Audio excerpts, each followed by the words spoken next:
गांव का नाम था भैरवपुर। चारों तरफ खेत, कच्ची सड़कें और मिट्टी के घर। गांव के बीचों बीच एक 100 साल पुराना पीपल का पेड़ खड़ा था और उसके नीचे एक सूखा कुआं। बुजुर्ग कहते थे, सूरज ढलते ही उस कुएं के पास मत जाना।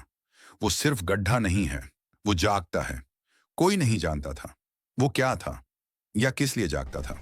रात के करीब 11 बजे गांव का चरवाहा मोहन अपनी भेड़ों को ढूंढता हुआ पीपल के पेड़ के पास पहुंचा।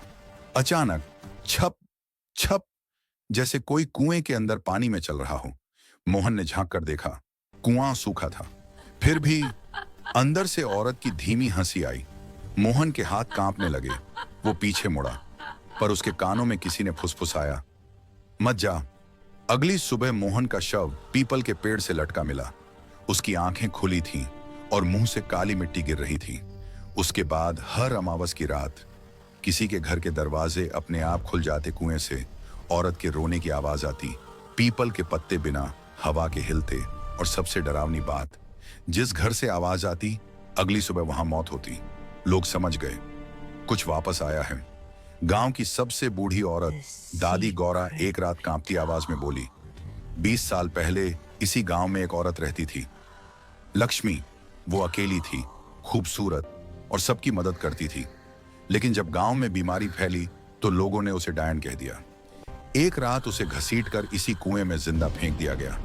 मरते वक्त उसकी चीख आज भी कुएं की दीवारों में बंद है, मैं अकेली नहीं मरूंगी, तुम सबको इस अंधेरे में खींच लूंगी। अमावस की रात थी, चांद गायब था। पूरा भैरवपुर अजीब सी खामोशी में डूबा था। अचानक गांव के हर घर का दिया एक साथ बुझ गया। कुत्ते रोने लगे, गायें रस्सी तोड़कर भागीं।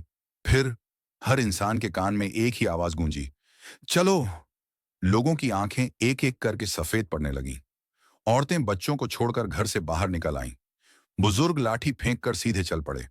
कोई रो रहा था, कोई हंस रहा था, लेकिन कोई रुक नहीं पा रहा था। गांव की गलियां लोगों से भर गईं। सबके कदम एक ही दिशा में बढ़ रहे थे, पीपल के पेड़ की तरफ।